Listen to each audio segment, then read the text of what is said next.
Welcome back to Suchi ರುಚಿ recipes. ಇವತ್ತಿನ recipe ಬಂದು ಸೋಯಾ ಚಂಕ್ಸ್ ಗ್ರೇವಿ.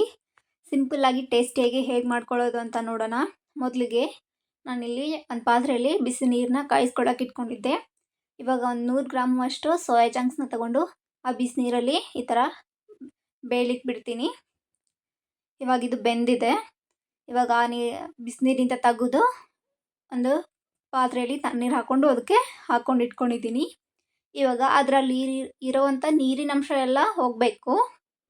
ಈ ರೀತಿಯಾಗಿ ಹಿಂಡ್ಕೊಂಡು ಇಟ್ಕೋಬೇಕಾಗುತ್ತೆ ಸೋಯಾನ.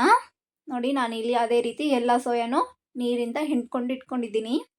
ಇವಾಗ ಒಂದು ಜಾರಲ್ಲಿ ಒಂದು ಈರುಳ್ಳಿನ ಈ ಥರ ಸ್ಲೈಸ್ ಆಗಿ ಕಟ್ ಮಾಡಿ ಹಾಕ್ಕೊಂಡಿದ್ದೀನಿ. ಒಂದು ಟೊಮೆಟೊನ ಕಟ್ ಮಾಡಿ ಹಾಕ್ಕೊಂಡಿದ್ದೀನಿ. ಇಲ್ಲಿ ಒಂದು ಅರ್ಧ ಕಪ್ ಆಗುವಷ್ಟು ಕಾಯಿ, ಒಂದು 6 8 ಬೆಳ್ಳುಳ್ಳಿ, 1 ಇಂಚಷ್ಟು ಶುಂಠಿ, 1-2 ಪೀಸು ಚಕ್ಕೆ, 1 ಏಲಕ್ಕಿ ಹಾಗೂ 1-3 ಲವಂಗ, ಒಂದು 5-6 ಕಾಳಾಗುವಷ್ಟು ಕಾಳುಮೆಣಸನ್ನ ಹಾಕ್ಕೊಂಡಿದ್ದೀನಿ. ಇವಾಗ ಇದನ್ನೆಲ್ಲನೂ ಕೂಡ ನುಣ್ಣಗೆ ಪೇಸ್ಟ್ ಮಾಡ್ಕೊಳ್ತಾ ಇದ್ದೀನಿ. ನೋಡಿ, ಇಷ್ಟಾದರೆ ಸಾಕು.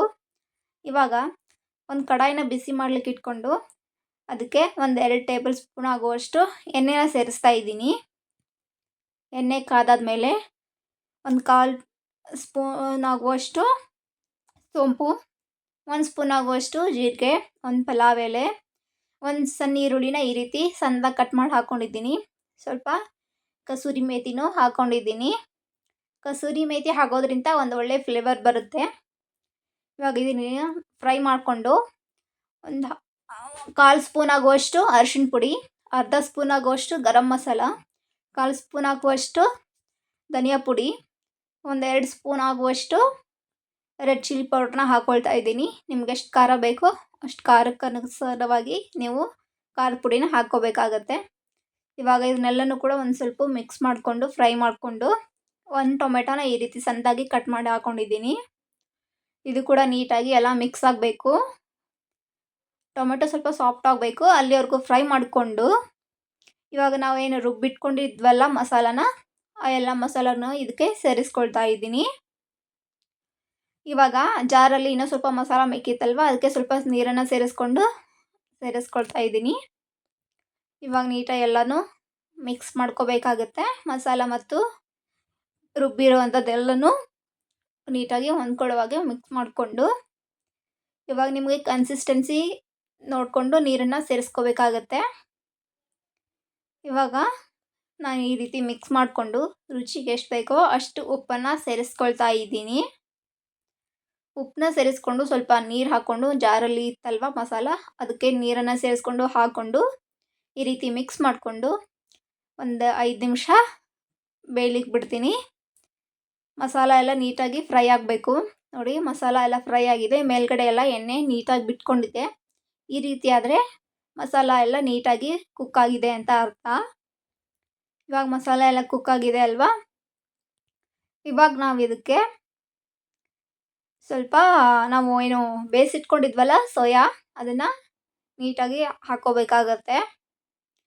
ನೀವು ಇಲ್ಲಿ ಕನ್ಸಿಸ್ಟೆನ್ಸಿ ನೋಡ್ಕೋಬೇಕು ಮಸಾಲದು.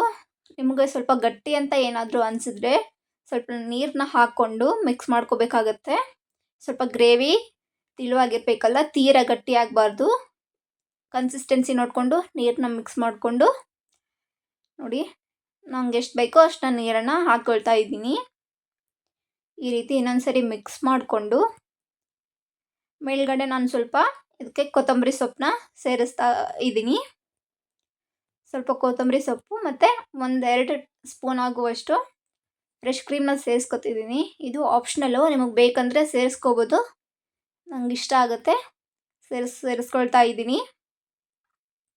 ಇವಾಗ ಇದನ್ನು ಎಲ್ಲನೂ ಕೂಡ ನೀಟಾಗಿ ಮಿಕ್ಸ್ ಮಾಡಿಕೊಂಡು ಮತ್ತೆ 1-2 ನಿಮಿಷ ಕುಕ್ ಆಗ್ಲಿಕ್ಕೆ ಬಿಡ್ತೀನಿ.